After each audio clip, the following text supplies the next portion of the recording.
എന്റെ ഫസ്റ്റ് പ്രാർത്ഥന നന്ദനയ്ക്കൊരു കുഞ്ഞുണ്ടാവണേന്നാ. അപ്പൊ എന്നെ ഒഴിവാക്കിയോ? ആ, നന്ദനയുടെ കുഞ്ഞെന്ന് പറയുമ്പോ അത് ഉദയേട്ടന്റെ കുഞ്ഞാണല്ലോ. നിങ്ങളുടെ കുട്ടി എന്നെ ചെറിയമ്മയെന്ന് വിളിക്കുന്നത് എനിക്കൊന്ന് കേൾക്കണം. അതാ എന്റെ പ്രാർത്ഥന. അതിനുള്ള പൊടി ഞാൻ കൊടുക്കുന്നുണ്ട്. പൊടിയോ? ഏത് പൊടി? വഴിപാടേ. വഴിപാട് കൊടുക്കുമെന്നാ പറഞ്ഞത്, അമ്പലത്തിലെ.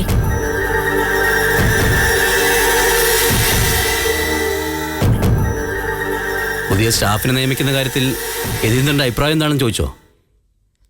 ഞാൻ വിളിച്ചിട്ട് അയാൾ ഫോൺ എടുത്തില്ല. ഉദയേട്ടന്റെ തീരുമാനം എന്താണോ അത് നടക്കട്ടെ എന്നാ എതിയേട്ടൻ പറഞ്ഞത്. അതായത് ഉദയേട്ടന്റെ തീരുമാനമായിരിക്കണം, അത് പ്രത്യേകം പറഞ്ഞു. നന്ദന നോക്കണ്ട. മാനേജരായി ഒരുത്തനെ പ്രൊമോട്ട് ചെയ്തതിന്റെ കുഴപ്പങ്ങൾ നന്ദന അനുഭവിച്ചതല്ലേ. സജീവിന്റെ കാര്യ ജീവൻ തിരിച്ചു കിട്ടിയത് ദൈവാധീനം. പലതവണ പറഞ്ഞ കാര്യമില്ലേ ചേച്ചി ഇതൊക്കെ? ഒന്നുകൂടി പറഞ്ഞെന്ന് വിചാരിച്ചാ മതി. പുതിയ നിയമനം നടത്താൻ പോവല്ലേ. കൃത്യമായ മാനദണ്ഡങ്ങൾ വെച്ചായിരിക്കും ഇനിയുള്ള നിയമനങ്ങൾ.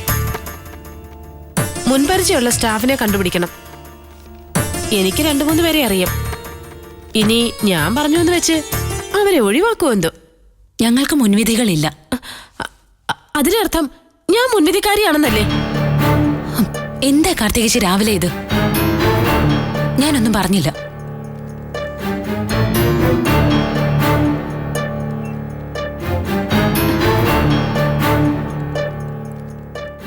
കണ്ടോ, ഇങ്ങനെ ദേഷ്യപ്പെടാൻ മാത്രം ഞാൻ എന്താ പറഞ്ഞത്?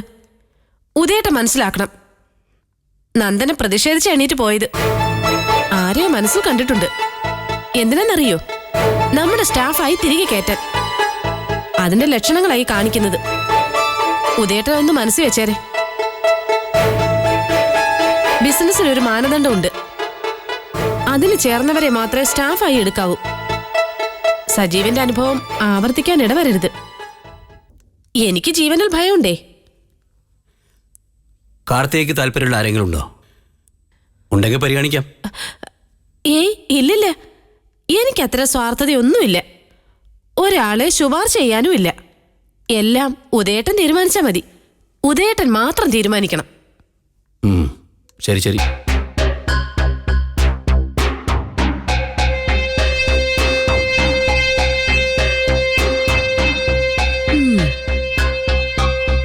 തീരുമാനിപ്പിക്കുന്നുണ്ട് ഞാൻ.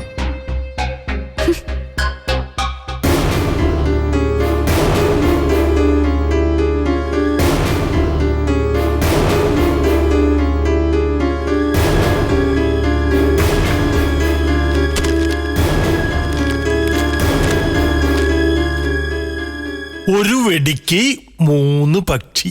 എവിടെ പ്രതാപേട്ട? ആരാ വെടിവെച്ചത്? ഇവിടെ 1 പൊതു മാനേജർ, 2 സഹമാനേജർ, 3 കണക്കപ്പിള്ള. പുതിയ പക്ഷികളാണ് 3 പേരും. New faces. ബിസിനസ് കൊഴിപ്പിക്കാൻ പുതിയ വക്കീൽ കൃഷ്ണമൂർത്തി കണ്ടെത്തിയ പോംവഴിയ. കാർത്തിക സൗകര്യം പോലെ മൂർത്തി വക്കീലിന് ഒരു ഷെയ്ക്കൻഡ് കൊടുക്കുന്നതുകൊണ്ട് യാതൊരു വിരോധവും ഇല്ല. ഞാനെന്തിനാ അയാൾക്ക് കൈ കൊടുക്കുന്നത്? കാര്യമുണ്ട്. കുറെ നാളായിട്ട് ഇവിടെ എന്താ നടക്കുന്നത്? കുന്നത്തൂർ ടെക്സ്റ്റൈൽസിൽ ജൗളി കച്ചവടം നടക്കുന്നു. കുന്നത്തൂർ ടൂറിസ്റ്റ് ഹോമിൽ ആളുകൾ വന്ന് റൂമെടുത്ത് താമസിച്ചിട്ട് പോകുന്നു. കുന്നത്തൂർ കൺസ്ട്രക്ഷനിൽ പലവിധ പണികൾ നടക്കുന്നു. യതീന്ദ്രൻ ഗൾഫിൽ പോയതിനു ശേഷം ഞാൻ ഈ പറയുന്ന വിഷയത്തിൽ കാർത്തികയ്ക്ക് എന്ത് ഇൻവോൾവ്മെന്റാ ഉള്ളത്? നമ്മുടെ ഏജന്റായി മാനേജർ മഹേഷ് ഉണ്ട്. മഹേഷ് ഉണ്ട്. അയാള് മാത്രം ഉണ്ടാ മതിയോ? മഹേഷിനെ വിശ്വസിക്കാൻ ചേട്ടാ. വിശ്വസിച്ചോളൂ, പക്ഷേ കണ്ണുമടച്ച് വിശ്വസിക്കരുത്. ബിസിനസ്സിലും രാഷ്ട്രീയത്തിലും ഒരാളെയും നമ്മൾ പൂർണ്ണമായി വിശ്വസിക്കരുത് കാർത്തികയെ. ഇന്നത്തെ ശത്രു നാളത്തെ മിത്രമാവും. നാളത്തെ മിത്രം മറ്റന്നാളത്തെ ശത്രുവുമൊക്കെ ആകാം. കാർത്തിക ഈ പറഞ്ഞ വിശ്വസ്തനായ മാനേജരെ പറ്റി സ്വയം ഒരു ഇന്റലിജൻസ് അന്വേഷണം പ്രഖ്യാപിക്കുന്നത് വളരെ നന്നായിരിക്കും. അയാൾക്ക് എത്ര വണ്ടിയുണ്ട്, എത്ര വീടുണ്ട്, നേരത്തെ എന്തൊക്കെ ഉണ്ടായിരുന്നു എന്നുകൂടി അന്വേഷിക്കുമ്പോ ചിലപ്പോ നമ്മൾ തന്നെ ഞെട്ടിപ്പോകും. ഇപ്പോ കാർത്തികയുടെ ഏജന്റായി ഒരു മഹേഷ് മാത്രമേ ഉള്ളൂ ഇപ്പൊ ബിസിനസ്. അതുകൊണ്ട് തന്നെ അവൻ എന്തുമാകാം. അതേസമയം നമ്മുടെ സൈഡിൽ വേറെ ആളുകളും കൂടി ചേർന്നാൽ അവനും ഒന്ന് സൂക്ഷിക്കും. നമ്മുടെ കൂടെ നിൽക്കാൻ കൂടുതൽ ആളുകൾ വേണമെന്നല്ലേ? അതേനേ. പുതിയ പോസ്റ്റുകൾ കാർത്തികയുടെ സിമ്പതികളെ തിരികെ അങ്ങോട്ട് കയറ്റണം. അവർ ഏബിൾ ആയിരിക്കണം, നോബിൾ ആയിരിക്കണം. അതിനിപ്പോ ആരിയ്ക്കുന്നു? ഓ, അതെന്നോടാണോ ചോദിക്കുന്നത്? കണ്ടുപിടിക്കണം. പ്രയോജനമുണ്ടെങ്കിൽ ഏത് തരികിടയ്ക്കും കൂടെ നിൽക്കാൻ ഇക്കാലത്ത് ആളുകളെ കിട്ടും. പിന്നൊരു കാര്യമുണ്ട്, വരുന്നവൻ നമ്മളെ വിഴുങ്ങാൻ അവസരമുണ്ടാക്കി കൊടുക്കരുത്. ഏതെങ്കിലും പെൺകുട്ടികളെ നോക്കിയാലോ? Good idea. വക്രബുദ്ധിയിൽ ആണുങ്ങളെക്കാൾ ഒരുപടി മുന്നിൽ നിൽക്കുന്ന പെൺകുട്ടികളുണ്ട്. മറുചേരിയിലുള്ള ദുർബലരായ പുരുഷന്മാരെ ഒതുക്കാൻ ആ കക്ഷികൾ വിചാരിച്ചാൽ നടക്കും. യതീന്ദ്രല്ലാത്തതുകൊണ്ട് കാർത്തികയ്ക്ക് വേറെ ടെൻഷനും വേണ്ട. ഒന്ന് ശ്രമിക്കാം അല്ലേ പ്രതാപേട്ട? ശ്രമിക്കണം. കാർത്തിക വിചാരിച്ചാൽ പലതും നടക്കും. മാനേജിംഗ് പാർട്ട്ണറിന്റെ ഭാര്യയായിട്ട് ഇങ്ങനെ ബിസിനസിന്റെ സൈഡ് പറ്റി നടന്നാൽ ആജീവനാന്തം ഇങ്ങനെ തന്നെ നടക്കാം. ബുദ്ധിപൂർവ്വം നിന്നാൽ ഈ ബിസിനസ് കാർത്തികയുടെ പിന്നാലെ വരും. ഏത് ഹെൽപ്പിനും ഒരാളുണ്ട്. ആരാ? ഈ ഞാൻ. എന്താവശ്യമുണ്ടെങ്കിലും ഒരേ ഒരു മിസ് കോൾ. പ്രതാപേണ്ട വണ്ടി ഈ മുറ്റത്ത് ബ്രേക്ക് ഇട്ട് വന്ന് നിന്നിരിക്കും. നന്ദനയുടെ കണ്ണ് വെട്ടിക്കുന്നത് ചെറിയ കാര്യമൊന്നും അല്ല. അവളുടെ കണ്ണുകൾ നമ്മളങ്ങ് മൂടിക്കെട്ടിയാലോ? അതിനുള്ള കരുക്കൾ നീക്കാൻ കാർത്തികേ. വേറൊരു പ്രശ്നം കൂടിയുണ്ട്. ഉദയേട്ടൻ ബിസിനസ്സിൽ ഇപ്പൊ സജീവമായി ഇടപെടുന്നുണ്ട്. ഒരു കാര്യത്തിൽ ശ്രദ്ധിക്കാൻ തുടങ്ങിയാൽ ഉദയേട്ടനെ കബളിപ്പിക്കാൻ പ്രയാസോ? ആ വിഷയത്തിന്റെ എല്ലാ വശങ്ങളും പഠിക്കും.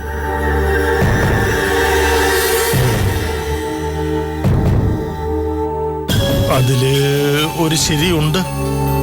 ഉദയനും നന്ദനയും ചേർന്ന് നിന്നാൽ നമുക്ക് നുഴഞ്ഞു കയറാൻ പഴുത് കിട്ടാതെ വരും. അവർക്കിടയിൽ ഭിന്നിപ്പുണ്ടാക്കാൻ വളരെ പ്രയാസവുമാണ്. പഴയതുപോലെ അവര് തമ്മിലൊന്ന് ഉടക്കി നിന്നിരുന്നെങ്കിൽ നമ്മൾ രക്ഷപ്പെട്ടേനെ. അതിനെന്തെങ്കിലും വഴിയുണ്ടോന്ന് ആലോചിക്കണം.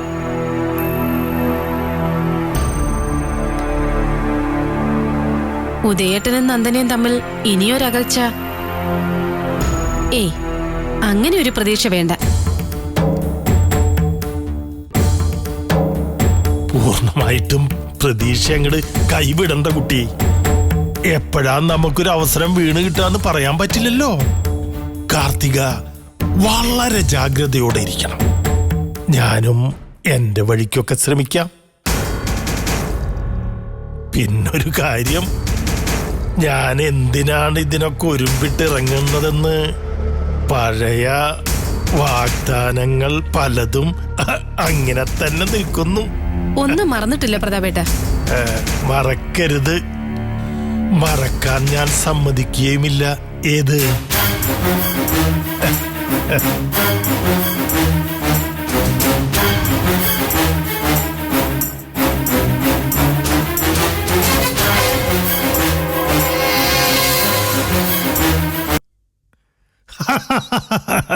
Congratulations, hearty congratulations. ഇങ്ങനെ വേണം തീരുമാനങ്ങൾ എടുക്കാൻ. ഉദയനെ കൊണ്ട് ഉചിതമായ തീരുമാനം എടുപ്പിച്ചതിന്റെ പേരിൽ നന്ദനയ്ക്കും എന്റെ പ്രത്യേകമായ അഭിനന്ദനങ്ങളുണ്ട്. ഞാനായിട്ട് ഒരു തീരുമാനം എടുക്കാൻ പ്രേരിപ്പിച്ചിട്ടില്ല. ഓ, അങ്ങനെ മറ്റൊരാൾ പറഞ്ഞ തീരുമാനം എടുക്കില്ലെന്ന് അറിയാലോ. അറിയാം, അതെനിക്ക് നന്നായിട്ട് അറിയാമല്ലോ. പ്രതാപേട്ട ഉദ്ദേശിച്ച തീരുമാനം എന്താണെന്ന് പറയൂ. ഈ കുട്ടികളുടെ ഒരു കാര്യമേ, ഈ എന്റെ ഉദയ പുതിയ മാനേജരെയും മറ്റും എടുക്കാനുള്ള തീരുമാനം. അതിലെന്താ ഇത്രയ്ക്ക് പറയാനുള്ളത്? ക്രിസ്റ്റൽ ക്ലിയർ അല്ലേ? അതായത് കെട്ടിടങ്ങൾക്ക് കാലാകാലങ്ങളിൽ അറ്റകുറ്റപ്പണികൾ നടത്തണം, വണ്ടിയാണെങ്കിലോ സർവീസ് ചെയ്യണം, അതിലും ശ്രദ്ധ വേണം ബിസിനസ്സിൽ. ഇടയ്ക്കിടെ അഴിച്ചുപണി അത്യാവശ്യമാണ്. ഓ, അതിന്റെ ക്രെഡിറ്റ് എനിക്കല്ല, പുതിയ ലീഗൽ അഡ്വൈസർ കൃഷ്ണമൂർത്തിക്കാ. അയാളാണ് ഇങ്ങനൊരു ഐഡിയ പറഞ്ഞത്. മൂർത്തിയോ ആർത്തിയോ ആരെങ്കിലും ആയിക്കോട്ടെ, സംഗതി ഇംപ്ലിമെന്റ് ചെയ്യുന്നത് ഉദയനല്ലേ? സമഗ്രമായ ഈ അഴിച്ചുപണിയുടെ കൂട്ടത്തിൽ പഴയ ചില കുറ്റികളെ കസാരയിൽ നിന്ന് തെറിപ്പിക്കുന്നതും നല്ലത്.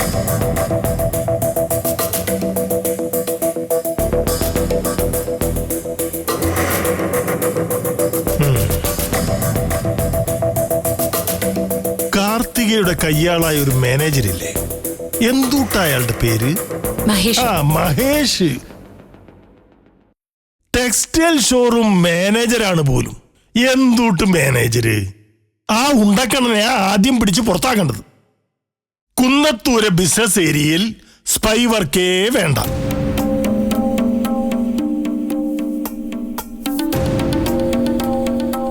കാർത്തിക കുറച്ച് പിണങ്ങുമായിരിക്കും. പോകാൻ പറ പെണ്ണിനോട്.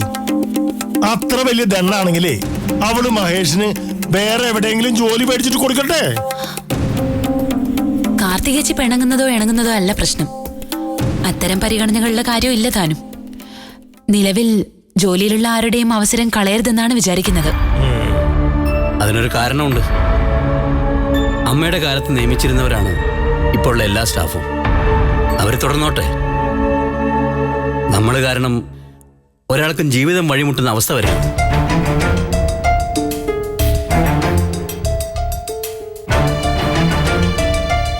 ചുരുക്കത്തിൽ മഹേഷ് തുടർന്നും കുന്നത്തൂർ ടെക്സ്റ്റൈൽസിലുണ്ടാകും. പ്രതാപേട്ടന് അയാളോടെന്തോ വിരോധമുള്ളതുപോലെ. എനിക്ക് അവനോട് വ്യക്തിപരമായിട്ടൊരു വിരോധമില്ല. കാർത്തികയുടെ ആളാണല്ലോ എന്ന് വിചാരിച്ച് പറഞ്ഞതാ. ഈ മനസാക്ഷി സൂക്ഷിപ്പുകാരും ഉപദേശകരുമാണ് ഏത് ഫീൽഡിലും വിഷം. ആനയ്ക്ക് ആറാട്ട് നന്നാവണമെന്ന് യാതൊരു ആഗ്രഹവുമില്ല. ഇഷ്ടം പോലെ പനമ്പട്ട തിന്നണം, പിണ്ടിയിടണം, പിണ്ടിയിടണം, പനമ്പട്ട തിന്നണം. അതാ ആനയുടെ അംബീഷൻ. അതുപോലെയാ ഈ ഉപദേശകരുടെ കാര്യം. അവരുടെ ആവശ്യങ്ങൾ വളരെ വെടുപ്പായിട്ട് നടക്കണം. ഉദാഹരണങ്ങൾ ധാരാളമുണ്ട്. അതെ, നമ്മുടെ കാൻഡിഡേറ്റ്സിന് കിട്ടിയോ? ഇതുവരെ ആയിട്ടില്ല. അക്കാര്യത്തിലെ യാതൊരു പാളിച്ചും ഉണ്ടാവാൻ പാടില്ല. ഒരു വൻ ബിസിനസ് സംരംഭത്തിന്റെ ചുക്കാൻ പിടിച്ച അനുഭവത്തിൽ നിന്ന് പ്രതാപേട്ടൻ സംസാരിക്കുന്നതാ. ഉദയനറിവുണ്ടെങ്കിലും നന്ദനയ്ക്ക് അറിവുണ്ടാവില്ല. 2 ഓട്ട് കമ്പനികളും ഒരു തടിമില്ലും ഉണ്ടായിരുന്നു ഇലഞ്ഞിക്കൽ കോവിലകത്ത്, അതായത് എന്റെ തറവാട്ടിൽ. അച്ഛൻ തീപ്പെട്ട ശേഷം മൂത്ത മകനായി എനിക്കായി അതിന്റെ എല്ലാം ചുമതല. ചാർജ് എടുത്തുടൻ ഞാൻ ചെയ്തത് എന്താണെന്ന് ഉദയൻ ഓർക്കുന്നു? ഇല്ല. പറയാം.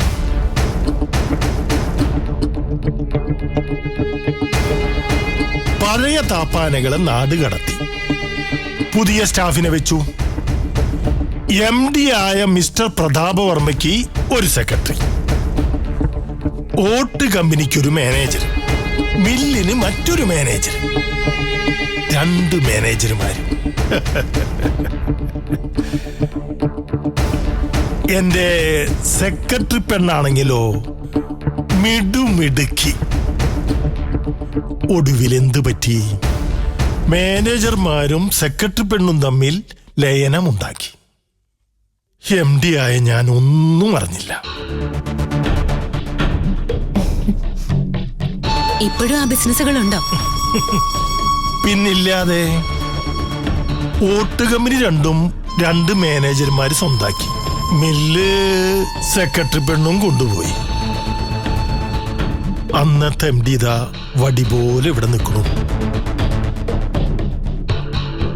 ഇതിൽ നിന്ന് എന്താ നിങ്ങൾക്ക് മനസ്സിലായത്? ഗുണപാഠം നമ്പർ 1, വിശ്വസ്തരായ സ്റ്റാഫിനെ മാത്രം നിയമിക്കുക.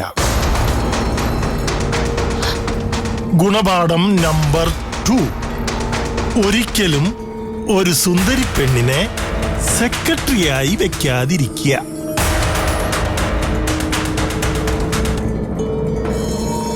അങ്ങനെ അടിമുടി ഒരു മാറ്റമോ അഴിച്ചുപണിയോ ഉദ്ദേശിക്കുന്നില്ല. കാര്യങ്ങൾ നോക്കാൻ പുതിയ ചില അപ്പോയിന്റ്മെന്റ്സ് നടത്തുന്നു. ഓ ആയിക്കോട്ടെ. ജോലിയുടെ ആത്മാർത്ഥതയും സ്ഥാപനത്തിനോട് കൂറുള്ളവരെ കണ്ടെത്തണം. എന്നാ പിന്നെ നമുക്കൊരു ഗസറ്റ് വിജ്ഞാപനം നടത്തിയാലോ? സർക്കാർ സ്ഥാപനങ്ങൾക്കല്ലേ ഗസറ്റിൽ പരസ്യം കൊടുക്കുക. ഓ, അങ്ങനൊരു തടസ്സമുണ്ടല്ലോ.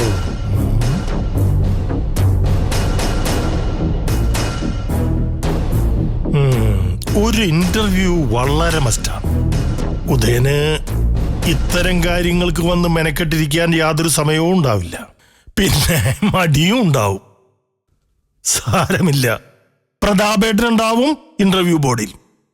നീയേ ധൈര്യമായിട്ടിരിക്കേ. എനിക്ക് മടിയൊന്നുമില്ല. തുടർന്നായാലും ബിസിനസ്സിൽ ഇൻവോൾവ് ആവണമെന്നാണ് ഞാൻ വിചാരിക്കുന്നത്. പ്രതാപേട്ടൻ അഭിപ്രായമൊന്നും പറഞ്ഞില്ലേ? അതിന് അപാകതയുണ്ടോ? എന്താ അപാകത? ഒരു അപാകതയില്ല. Best decision. ഓ, ഇപ്പോഴാ എനിക്ക് മനസ്സമാധാനായത്. കുന്നത്തൂരെ സംരംഭങ്ങൾക്കെല്ലാം ഒരു നാഥനായല്ലോ. സന്തോഷം ചേട്ടന്. കൊടുക്കട ഷേക്കൻഡ് എന്താവശ്യത്തിന് ചേട്ടൻ കൂടി ഉണ്ടാവും.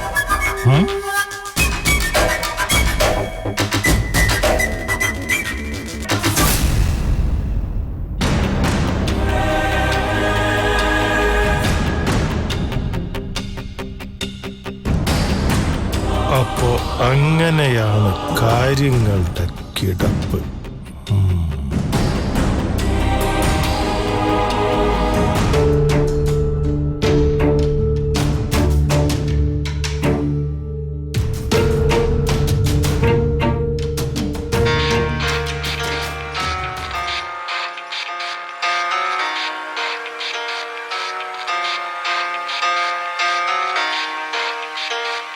Supriya, phone.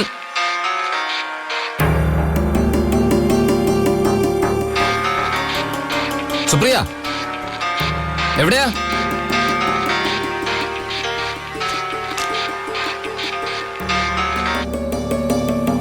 Hello,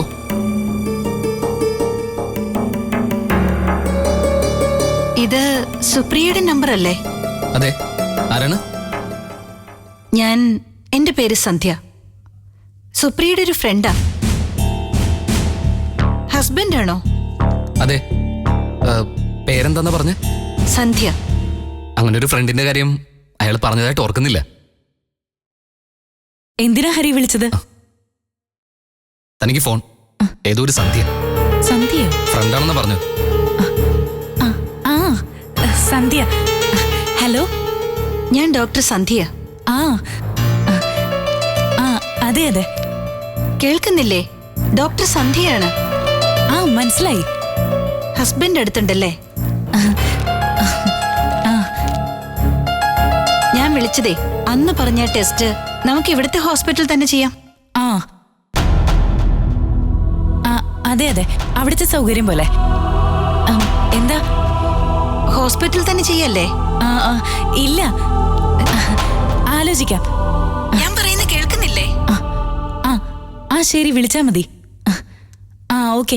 thank you. ശരി. പുതിയ കൂട്ടുകാരിയാണോ? അതെ. എന്താണ് ഈ DS? വിളിച്ചയാളുടെ പേര് DS എന്ന് ഫോണിൽ കണ്ടു. ഓ അതാണോ? ഡി സന്ധ്യ. ഡി ഇനീഷ്യലാ. എന്താ ഹരി ചോദിച്ചേ? ഒന്നുമില്ല. റയർ ഇനീഷ്യൽ ആണല്ലോ. ശരിയാ.